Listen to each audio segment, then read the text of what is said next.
السلام عليكم ورحمة الله وبركاته. وعليكم السلام. إخواني وأحبابي في شربين جربون، بارك الله لكم، يعلم الله، بارك الله لكم وجزاكم الله خير. يعلم الله كم مدى سعادتي أن آتي إلى هنا وألتقيكم لأنقل لكم تحية أهل غزة إليكم هنا في تشيرابون في إندونيسيا، وللشعب الفلسطيني. فأهل إندونيسيا كانوا وما زالوا كما نعرفهم هم أهل العطاء، هم أهل الكرم، الذين دائما يقفوا مع أهلهم وإخوانهم في فلسطين، قضيتهم الأولى. أنا أعلم أن أهلي هنا في إندونيسيا قدموا الكثير لأهلنا في فلسطين، وأهل فلسطين لا ينسون هذا الشيء. أسأل الله تعالى عز وجل أن يمن علينا وعليكم حبيب المصطفى صلى الله عليه وسلم. نسأل الله يا رب أن يكرمنا ويكرمكم بأن نشرب من يده الشريفة في حوضه الشريف صلى الله عليه وسلم. بسم الله الرحمن الرحيم. إن الحمد لله والصلاة والسلام على الحبيب المصطفى محمد صلى الله عليه وسلم وعلى أهله وصحبه أجمعين. Amma ba'du. Perkenalkan, sebuah lembaga yang diberikan tugas untuk menyalurkan bantuan kepada masyarakat Palestina kepada masyarakat Palestina untuk bisa hadir di pesantren Al-Bahjah ini dengan penuh rasa gembira dan berbahagia berjumpa dan bersilaturahim dengan bapak-bapak dan ibu-ibu sekalian. Baik, yang bersama kita datang ke sini ingin bercerita kepada kita, dan beliau sudah membuka tadi dengan rasa syukur yang sangat besar dan terima kasih yang sangat luar biasa kepada seluruh masyarakat Indonesia, khususnya kepada warga Cirebon. Karena apa? Karena menurut beliau, bangsa Indonesia, umat Islam itu adalah bangsa yang sangat besar bantuannya untuk membantu Palestina.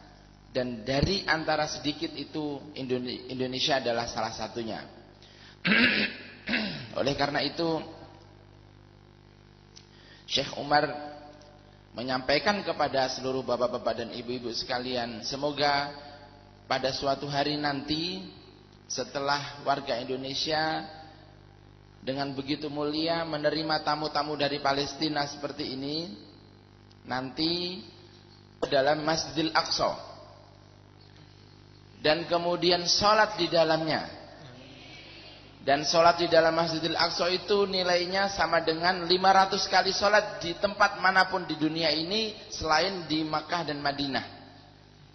Tetapi kita sholat di Masjidil Aqsa-nya dalam keadaan Masjidil Aqsa yang sudah bebas dari penjajah Yahudi Israel. Alhamdulillah, kalau seandainya bangsa Palestina merdeka dan Masjidil Aqsa telah bebas dari Yahudi, insya Allah Syekh Umar dan bangsa Palestina akan menunggu kedatangan Palestina di sana. Dan insya Allah dengan dibebasnya Palestina, dibebaskannya Masjidil Aqsa, maka kita menjadi bagian dari mujahidin yang akan dikumpulkan oleh Allah Subhanahu wa taala bertemu dengan Rasulullah sallallahu alaihi wasallam di danau ketika perjalanan kita menuju surga Allah di hari kiamat nanti. عن الأوضاع الحالية في فلسطين، ماذا يحصل هناك في فلسطين؟ ثم سأنتقل بكم بإذن الله في رحلة بإذن الله لنرى المبشرات والانتصارات. في البداية سأبدأ من قطاع غزة، لأنه قطاع غزة حاليا يعيش في ظروف صعبة. أخوانكم في أهل غزة يعيشوا في ظروف صعبة، والحرب الأخيرة على غزة، وكانت تبعات هذه الحرب تبعات صعبة على أهلكم في غزة. الحرب التي انتهت بعدد كبير جدا من الشهداء يزيد عن 2000 شهيد و11,000 جريح. الحرب التي انتهت وكان فيها عدد كبير من المساجد دمرت ومن المستشفيات التي دمرت ومن المدارس ودمرت أيضا ممتلكات كثيرة للشعب الفلسطيني. دمرت محطة الكهرباء الرئيسية لقطاع غزة. إخوانكم الأدوية، هناك نقص كبير في الأدوية، هناك نقص كبير في المواد الغذائية. الكهرباء تقطع لمدة تزيد عن 15 ساعة في اليوم في قطاع غزة. ما زال إخوانكم في قطاع غزة يعانوا أنهم لا يستطيعوا، لا يوجد هناك معبر بري ولا حتى معبر بحري أن يخرجوا من قطاع غزة، والذين في الخارج لا يستطيعوا أن يعودوا إلى 2007 penduduk Gaza dan seluruh Palestina, mereka sudah total hidup di balik tembok-tembok yang sangat tinggi. Jadi semua kota-kota yang ada di Gaza dan Palestina itu ditutupi oleh tembok-tembok yang sangat tinggi sekali, 8-12 meter. Sehingga untuk pindah dari satu kota ke kota yang lainnya itu sangat sulit karena harus melewati penjagaan Israel yang sangat ketat. Israel adalah negara yang memiliki senjata-senjata tercanggih di dunia. Tanknya tank yang paling canggih, pesawatnya pesawat yang paling canggih. Karena apa? Karena Israel memiliki semua senjata-senjata baru yang dibuat oleh Amerika.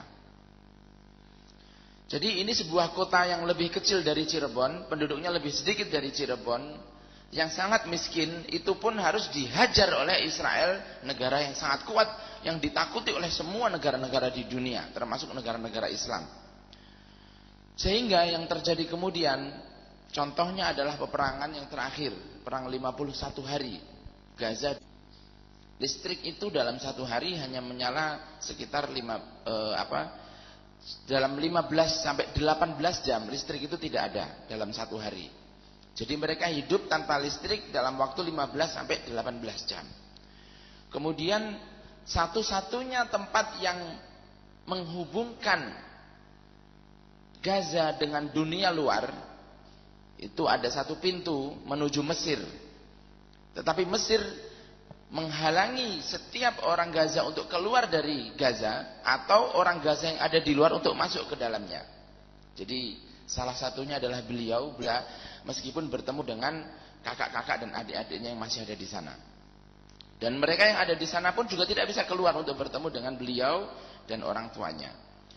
Jadi ini sangat luar biasa sekali. Bukan hanya manusia yang tidak bisa masuk dan keluar, tapi obat-obatan, makanan, barang-barang kebutuhan, itu semuanya tidak bisa masuk melalui Mesir. Dan perbatasan antara Gaza dan Mesir itu hanya dibuka 1 atau 2 bulan, itu 1 kali saja dibuka, dalam waktu cuma beberapa jam. Sehingga banyak sekali orang yang ada di kota Gaza setelah dihantam oleh Israel, ya,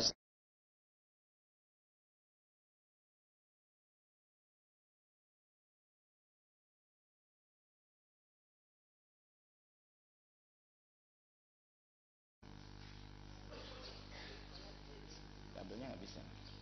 Antum nggak perlu lihat sana, antum lihat di layar nggak bisa.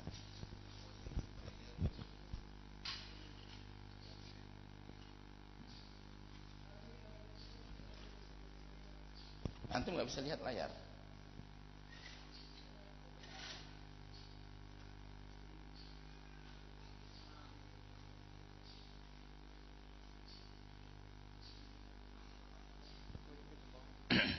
Ya baik, saya lanjutkan ya. Bahwa Palestina itu menjadi bangsa dengan pengungsi terbesar di dunia. Mereka jumlahnya cuma 13 juta negaranya, penduduknya. 7 juta dari antara 13 juta penduduknya itu mereka menjadi pengungsi-pengungsi. Jadi mereka tinggal di tempat-tempat pemukiman pengungsi seperti ini yang ada di hadapan kita. Mereka tinggal di gurun-gurun pasir, kemudian membangun tenda-tenda pengungsian di sana. Dan ini mulai terjadi sejak kapan?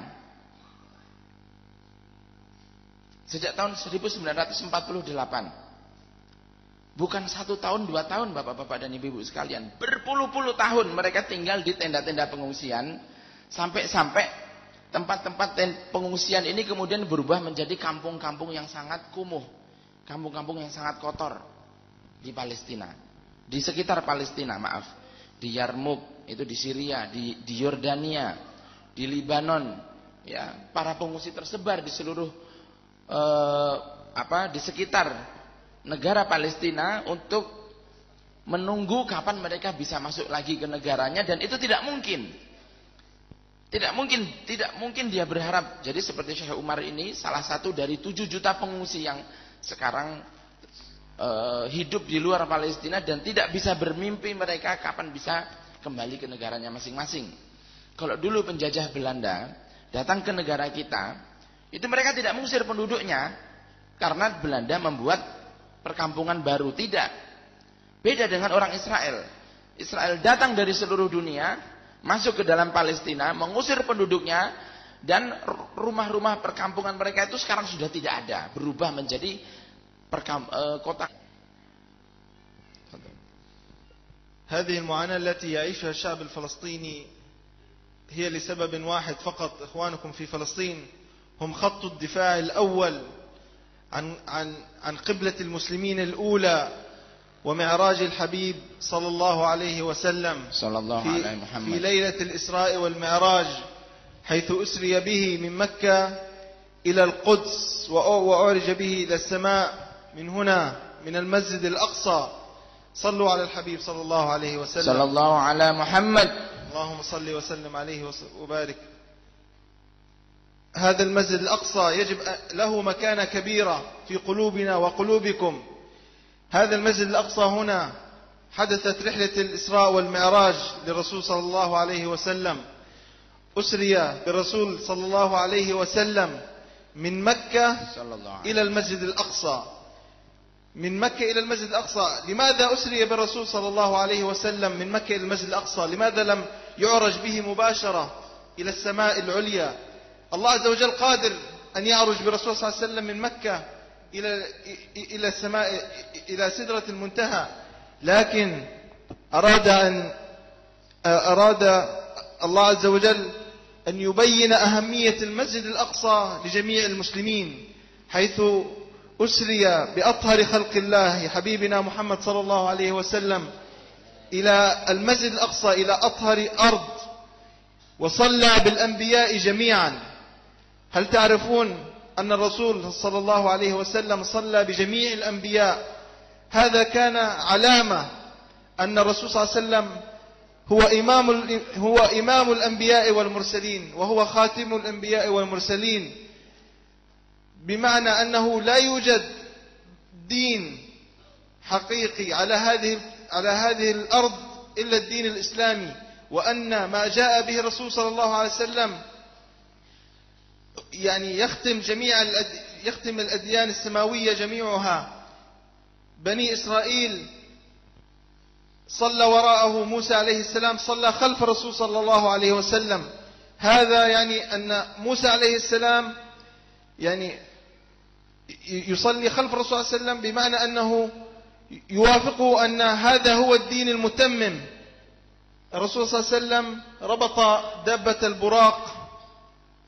سأتحدث عن تفاصيل رحلة الإسراء والمعراج. Jadi bapak-bapak dan ibu-ibu sekalian, apa yang menjadi sebab orang Israel begitu kejam terhadap Palestina, dan kenapa bangsa Palestina begitu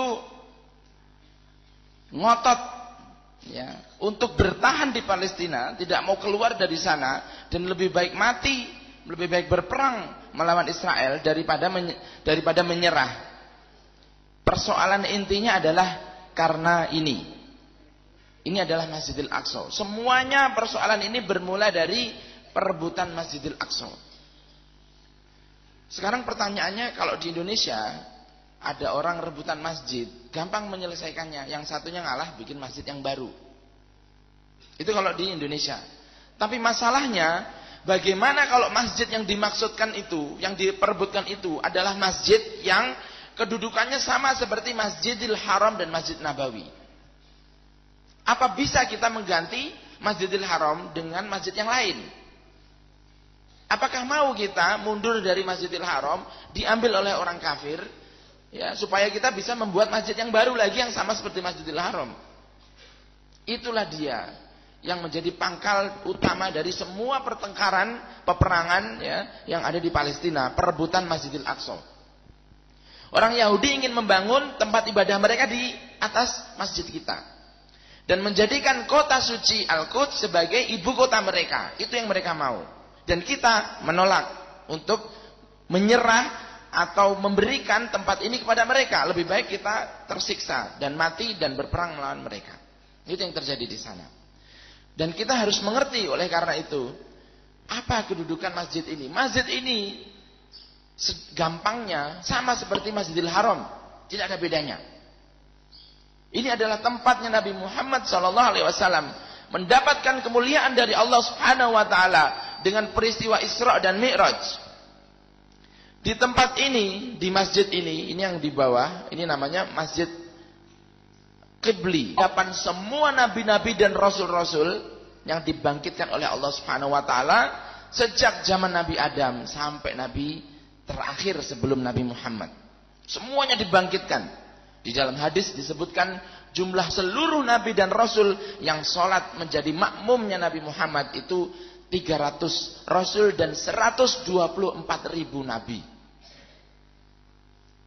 Jadi banyak nabi yang tidak disebutkan kisahnya di dalam Al-Quran. Mereka semuanya dibangkitkan oleh Allah, semuanya datang menggunakan buruk dan turun di tempat ini berjumpa dengan Nabi kita, Nabi Muhammad SAW. Oleh karena itu, semua orang Islam di dunia menyebut Nabi Muhammad SAW dengan sebutan Imamul Anbiya wal Mursalin, imamnya para nabi dan rasul. Kapan nama Imamul Anbiya wal Mursalin ini menjadi namanya Nabi Muhammad SAW? Yaitu ketika terjadinya peristiwa Isra dan Mi'raj, ketika beliau menjadi imam untuk seluruh nabi dan rasul. Dan ketika Nabi Muhammad menjadi imam itu artinya adalah pemimpin. Berarti Nabi Muhammad bukan hanya imam sholat bagi nabi dan rasul saja, tapi Nabi Muhammad adalah pemimpin seluruh nabi-nabi dan rasul-rasul Allah. Itu artinya apa? Bahwa agamanya Nabi Muhammad, risalahnya Nabi Muhammad itu sama dengan risalahnya seluruh nabi. Dan bukan hanya itu. Orang Israel, mereka mengaku bangga karena punya nabi-nabi. Mereka punya Nabi Daud, tadi disebutkan oleh Syekh, Nabi Daud, Nabi Musa, Nabi Sulaiman, Nabi Yahya, Zakaria dan seterusnya. Perlu kita ketahui bahwa semua nabi-nabinya Bani Israel adalah nabi-nabinya orang Islam. Kenapa? Karena nabi-nabinya Bani Israel bukan beragama Yahudi. Nabi-nabinya Bani Israel sejak zaman Yakub, putra cucu dari Ibrahim alaihissalam, itu agamanya adalah Islam. Jadi mereka adalah nabinya orang Islam. Jadi kalau orang Israel menganggap mereka memiliki Masjidil Aqsa karena nabi-nabi mereka ada di situ, maka ketahuilah bahwa nabi-nabinya orang Israel bukan agamanya Yahudi seperti mereka. Agamanya adalah Islam seperti kita. Jadi kita yang lebih berhak terhadap Masjidil Aqsa dan seluruh tanah Palestina dibandingkan orang Yahudi. Itu adalah pengertian dari Isra. Sholatnya Nabi, datangnya Nabi dari kota Makkah, Masjidil Haram, ke Masjidil Aqsa di Palestina, dan sholatnya beliau menjadi imam bagi seluruh Nabi dan Rasul. Pengertiannya adalah Nabi Muhammad dan umat Muhammad SAW lebih berhak terhadap tanah Palestina dan Masjidil Aqsa daripada orang-orang Yahudi Bani Israel. هل تحبون حبيبكم المصطفى صلى الله عليه وسلم؟ صلوا على محمد. الحمد لله تكبير. هل تريدون أن تقتفوا أثر الحبيب محمد صلى الله عليه وسلم؟ نعم آمين. الرسول صلى الله عليه وسلم عندما وصل إلى المسجد الأقصى ربط دابته هنا في هذا المكان. هنا حائط البراق. هنا ربط الرسول صلى الله عليه وسلم البراق ثم ذهب إلى هذه المنطقة وصلى بالأنبياء كافة. نعم هنا هذا ظهر حائط البراق.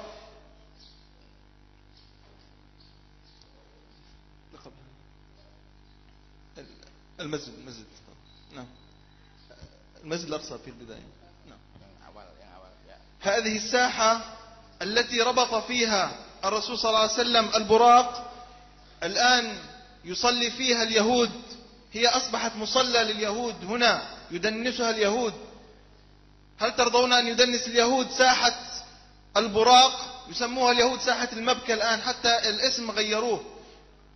اليهود في هذه المنطقة احتلوها ويصلوا هنا كل صلواتهم أمام المسجد الأقصى. المسجد الأقصى ليس هذا المسجد القبلي وهذه قبة صخرة. المسجد الأقصى كل ما داخل هذا السور.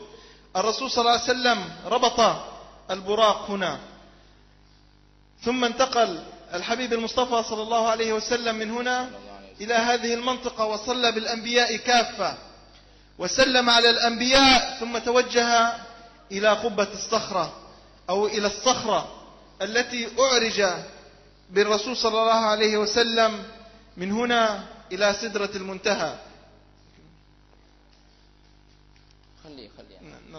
Ada mobil supaya. Ini terjemahnya kalau panjang-panjang susah juga ya Pak ya. Baik. Jadi syekhnya terlalu bersemangat untuk menerangkan tentang Masjidil Aqsa kepada kita semua. Allahu Akbar. Jadi bapak-bapak dan ibu-ibu sekalian, tempat ini adalah tempat yang sangat luar biasa. Ini adalah tempat yang disebut dengan Masjidil Aqsa. Ketika Allah menyebut kata Masjidil Aqsa di dalam Al-Quran surat Al-Isra, itu maksudnya adalah tempat yang ini. Jadi ini adalah tempat yang ada di dalam batas pagar yang kita beri warna merah. Ini semuanya adalah Masjidil Aqsa. Jadi semua halamannya, pepohonannya, semua apa yang ada di dalam batas yang segi empat ini semuanya adalah Masjidil Aqsa. Jadi bapak-bapak dan ibu-ibu sekalian, dulu Nabi Muhammad SAW datang ke Masjidil Aqsa pertama kali, Isra dan Mi'raj, mengendarai buruk, sampailah beliau di sini. Turun beliau di sini. Di sini beliau mengikatkan buruknya. Jadi buruknya turun mengikat.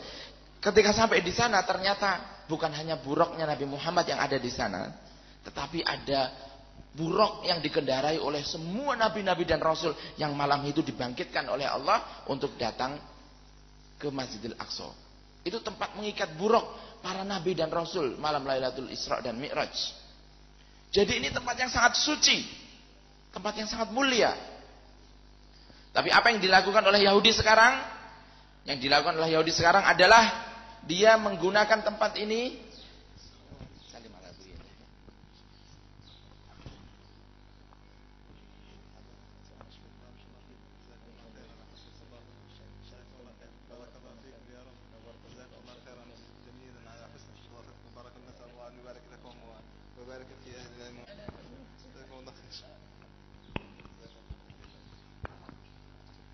Alhamdulillah kita dapat bersilaturahim dengan buya kita. Alhamdulillah. Jazahullah Buya ya yang telah bersedia hadir. Ini menutupi ininya, ini dipindahin aja sudah. Silahkan beliau duduk di sana, nanti saya di sini. Ya, kita tolong diangkat. Ini nggak usah ada. Taruh di belakang saja. Ya, sudah cukup.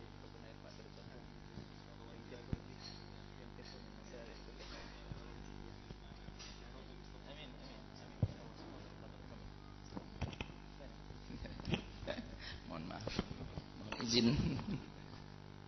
Ya. Jadi ini adalah tempat mengikatnya buruk Nabi Muhammad SAW beserta seluruh nabi dan rasul. Dan kemudian tempat yang suci ini sekarang dirubah oleh Yahudi dan dipakai oleh mereka sebagai tempat ibadah.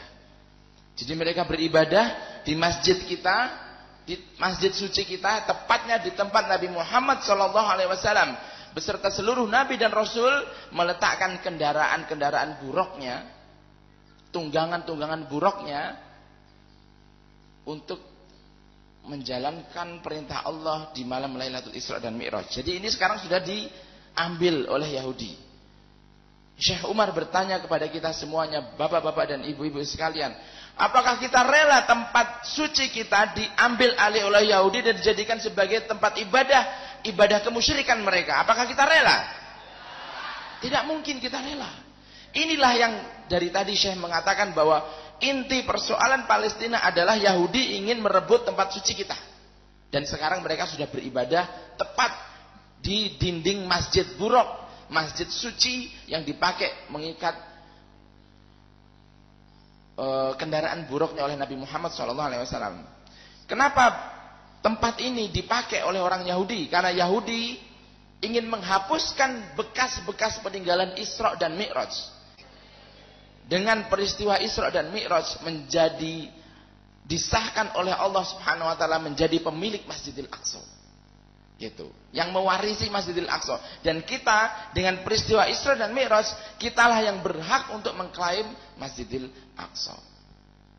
Fadhal. Jazakumullah khair. أكمل في رحلة الإسراء والمعراج لحبيبكم المصطفى صلى الله عليه وسلم. ذكروا أننا الحمد لله رب العالمين نستطيع أن نذهب إلى مكة، نستطيع أن نذهب إلى المدينة لنزور قبر الحبيب صلى الله عليه وسلم، لكن تذكروا أن هناك مسجدا في الأسر، المسجد الأقصى، أسري بالرسول صلى الله عليه وسلم أو عرج بالرسول صلى الله عليه وسلم من هنا من قبة الصخرة إلى السماء العليا،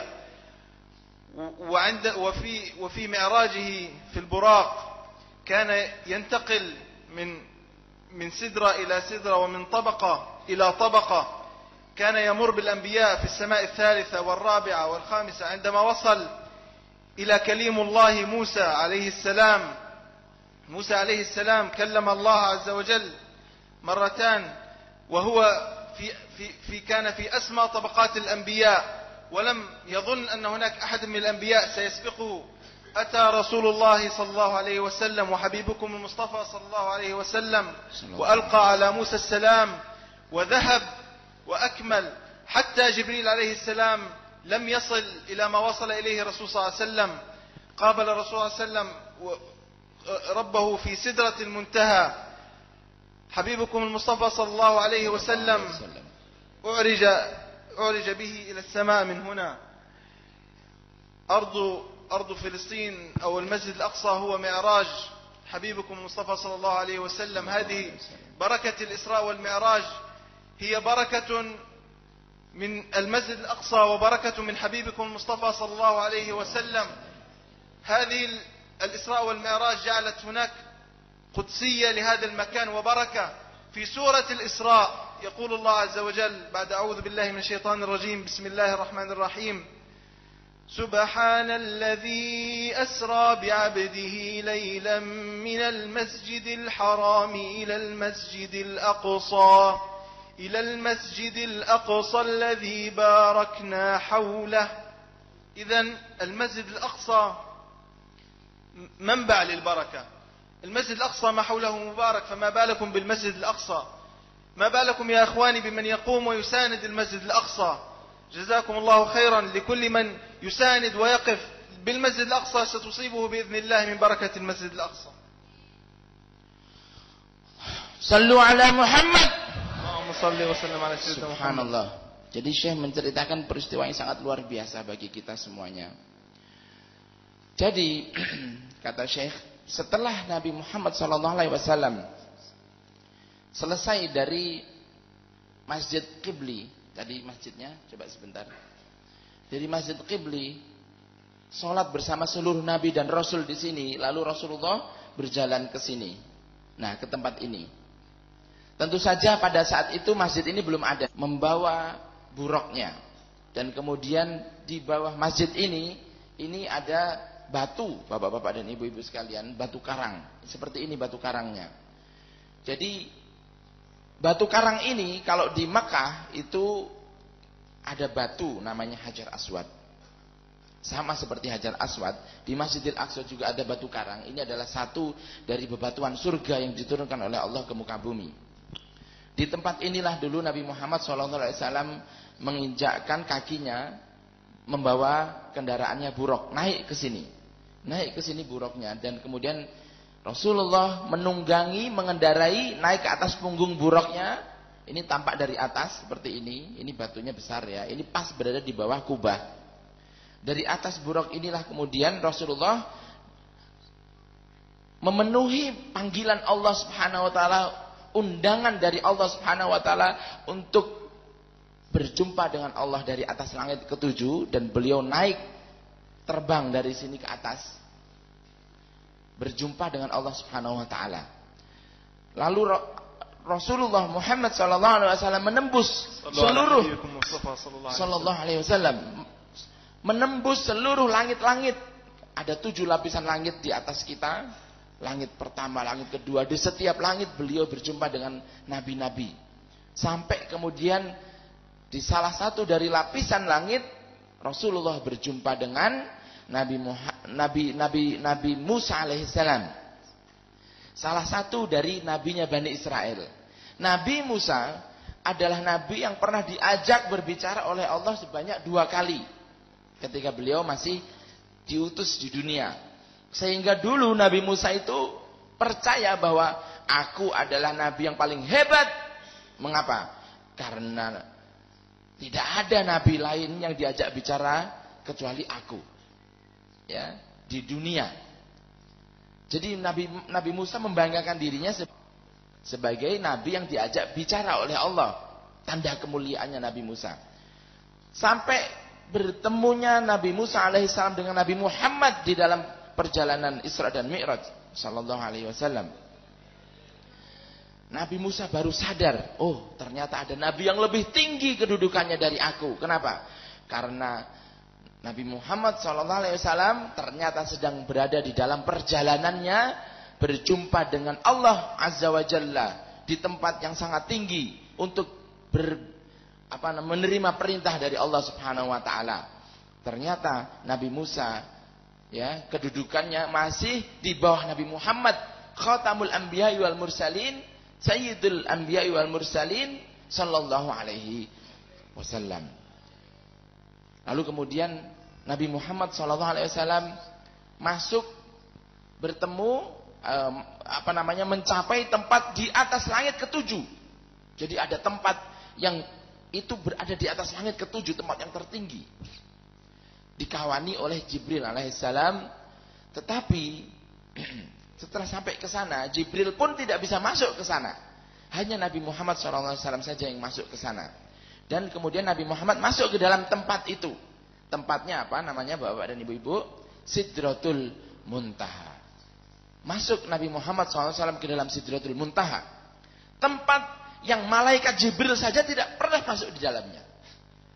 Tempat yang semua makhluk yang diciptakan oleh Allah, semua nabi, jin, dan penghuni-penghuni langit. Penghuni langit itu adalah para malaikat. Para penghuni langit saja tidak pernah masuk ke Sidratul Muntaha. Tapi Nabi Muhammad SAW, nabinya umat Islam, dan kita adalah umat Muhammad SAW. Beliau diberi kemuliaan masuk ke dalam Sidratul Muntaha. Tidak malaikat, tidak jin, tidak para nabi-nabi dan manusia yang lainnya. Lalu kemudian di dalam Sidratul Muntaha, Nabi Muhammad SAW berjumpa dengan Allah dan mendapatkan perintah tertinggi di dalam Islam, yaitu perintah sholat. Berjumpa dengan Allah, tetapi tentu saja tidak melihat Allah ya, karena ditutupi oleh nur. Allah itu ditutupi dengan nur, dengan cahaya. Nah, jadi Syekh Umar berkata kepada kita semuanya, bapak-bapak dan ibu-ibu sekalian, dari mana semua perjalanan ini dimulai? Semuanya dimulai dari sini, dari Masjidil Aqsa. Coba bayangkan, di Masjidil Aqsa ini Nabi Muhammad mendapat kedudukan tinggi sebagai imamnya para nabi, dan mendapat kedudukan tinggi berjumpa dengan Allah dalam peristiwa Mi'raj, Isra dan Mi'raj. Apakah kita rela tempat yang mulia ini dinodai oleh Yahudi, diambil alih oleh Yahudi, ya, dikuasai, dijajah oleh Yahudi? Tentu saja kita tidak mau. Dan oleh karena itulah bangsa Palestina menolak menyerah kepada Yahudi. Mereka lebih baik mati daripada menyerahkan Masjidil Aqsa. Dan itulah yang menyebabkan perang di Gaza, menyebabkan keributan yang ada di seluruh tanah Palestina, termasuk di tepi barat. Fadhal. حبيبكم المصطفى صلى الله عليه وسلم يقول في الحديث: لا تشد الرحال إلا ل3 مساجد، المسجد الحرام ومسجدي هذا، يقصد المسجد النبوي والمسجد الأقصى. الرسول صلى الله عليه وسلم لم يذكر المسجد الحرام ولم يذكر المسجد النبوي إلا وذكر معه قبلة المسلمين الأولى المسجد الأقصى. الصلاة في المسجد الأقصى تعدل 500 صلاة فيما سواها. هل تعلمون ما يحدث الآن في المسجد الأقصى؟ المسجد الأقصى الآن يدنس من قبل الصهاينة. يدخل المستوطنين إلى باحات المسجد الأقصى يوميا ويدنسوا ساحاته. المستوطنون يدنسوا ساحات المسجد الأقصى. الحفريات تتزايد يوما عن يوم أسفل المسجد الأقصى. يريدون أن يهدموه، يريدون أن يهدموا المسجد الأقصى.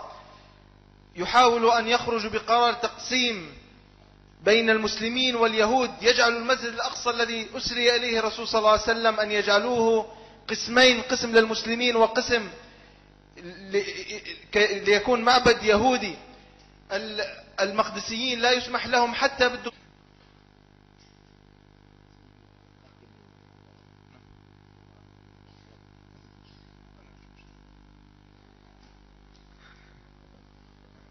إخواني أبشركم، المسجد الأقصى هناك أناس تدافع عنه في فلسطين، هناك أناس تستعد، ما زالت تستعد وتقاوم بفضل الله عز وجل. انتهت الحرب الأخيرة على قطاع غزة وانتصر أهلكم في غزة، انتصر الشعب الفلسطيني بفضل دعائكم ودعمكم لهم بفضل الله عز وجل، ثم بفضل دعائكم لهم. إخواني، هؤلاء المجاهدين، هناك أكثر من 50,000 مجاهد يحفظ القرآن بفضل الله عز وجل في قطاع غزة، أكثر من 80,000 حافظ للقرآن الكريم. أختم بإذن الله في المبشر الأخير، هو في سورة الإسراء. في سورة الإسراء، هذه السورة الجميلة التي تتحدث عن حبيبكم المصطفى صلى الله عليه وسلم. في آخر الصفحة الله عز وجل، أو في السورة، في بداية السورة، يتحدث الله عز وجل عن علو بني إسرائيل، ولكن في آخر الصفحة يقول الله عز وجل: فإذا جاء وعد الآخرة ليسوءوا وجوهكم وليدخلوا المسجد كما دخلوه أول مرة وليتبروا ما علوا تتبيرا. هو وعد من الله عز وجل بأننا سندخل المسجد الأقصى فاتحين بإذن الله عز وجل. يا أهل إندونيسيا، نريدكم معنا في هذا الفتح بإذن الله. نريد منكم أجيالا تكون في هذا الجيش الذي سيفتح المسجد الأقصى بإذن الله، لتصلوا في المسجد الأقصى الذي أسري إليه الرسول صلى الله عليه وسلم، لنقتفي أثر الرسول صلى الله عليه وسلم بإذن الله عز وجل. إخواني في إندونيسيا، ليس ذلك على الله بعزيز أن يكون منكم ومن أبنائكم وبناتكم بإذن الله من يكون في جيش التحرير. صلاح الدين الأيوبي الذي حرر المسجد الأقصى لم يكن عربيا، كان كرديا، لكنه حمل هم المسجد الأقصى. فالمسجد الأقصى عقيدة.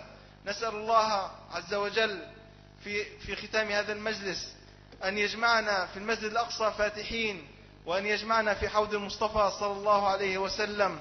أقول قولي هذا وجزاكم الله خير، والسلام عليكم ورحمة الله وبركاته.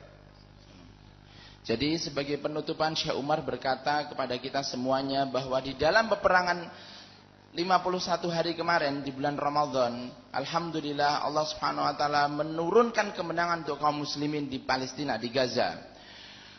Memang Gaza berhasil dihancurkan oleh Israel, tetapi Israel tidak pernah masuk ke dalam kota Gaza, tidak berhasil.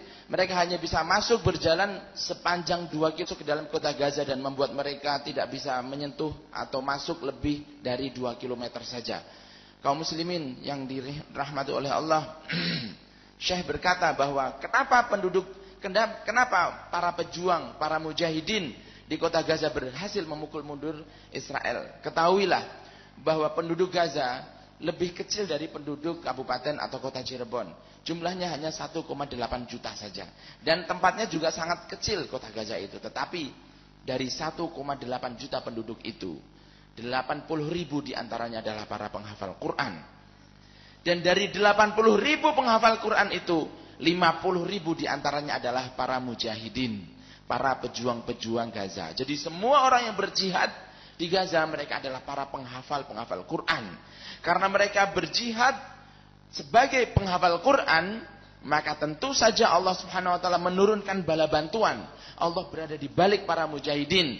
Meskipun musuhnya sangat kuat, di belakangnya Israel itu ada Amerika, ada Eropa, ada PBB, bahkan ada sebagian negara-negara Timur Tengah berada di balik Israel. Tetapi Allah lebih kuat dari Amerika. Allah lebih besar dari Eropa, Allah lebih besar dari Israel, dan Allah lebih besar dari seluruh dunia dan seisinya. Itulah yang membuat Gaza kemarin di dalam peperangan 51 hari itu menang. Oleh karena itu Syekh Umar menyampaikan kepada kita semuanya ayat dari surat Al-Isra, a'udzubillahi minasyaitonirrajim. Fa idza jaa wa'dul akhirati liyasu'u wujuhakum. Wahai Bani Israel, kalau engkau sudah bertindak melampaui batas, maka akan datang janji terakhir dari Allah. Maka aku akan kirimkan tentara yang akan menimpakan keburukan di atas wajah-wajah kalian. Waliyadkhulul masjida kama dakhaluhu awwala marrah. Nanti tentara mujahidin ini akan masuk ke dalam Masjidil Aqsa sebagaimana dulu mereka pernah masuk ke dalam masjid ini dalam keadaan aman. Waliyutabbiru ma'alau tadbiro, dan mereka akan memusnahkan kalian dengan sebesar-besarnya kemusnahan. Oleh karena itu Allah Subhanahu wa taala telah menjanjikan kepada kita semuanya kemenangan untuk bangsa Palestina, untuk Masjidil Aqsa. Tapi Syekh mengajak, mari kita semuanya umat Islam di Kabupaten Cirebon, di Pesantren Al-Bahjah, marilah kita ikut bersama para mujahidin. Kita ikut membantu mereka sehingga kedudukan kita sama seperti para mujahidin, membebaskan tanah Masjidil Aqsa. Dan kembali lagi Syekh Umar berkata, dengan demikian insya Allah nanti kita akan kembali ke dalam masjid ini dalam keadaan masjid ini sudah bebas, merdeka, dan kitalah sebagai para pembebas-pembebasnya. Kita sholat di Masjid Al-Aqsa ini, tempat yang diperintahkan oleh Nabi Muhammad SAW untuk didatangi, diziarahi setelah Makkah dan Madinah adalah Masjidil Aqsa di kota suci Baitul Maqdis di Palestina. Dan semoga dengan jihad kita di Baitul Maqdis ini, membebaskan tanah Masjidil Aqsa, membuat kita semuanya dikumpulkan oleh Allah Subhanahu wa taala di danaunya Rasul, danau Rasulullah sallallahu alaihi wasallam, sebelum kita berjalan menuju jannah, masuk ke dalam surga Allah Subhanahu wa taala, berkumpul semuanya di danaunya Rasul sallallahu alaihi wasallam di sana, disebabkan karena telah ikut berjihad di jalan Allah membebaskan Baitul Maqdis di Palestina. Jazakumullahu khairan wal afu minkum wa sallu ala nabiyyina Muhammadin sallallahu alaihi wasallam. Assalamualaikum warahmatullahi wabarakatuh.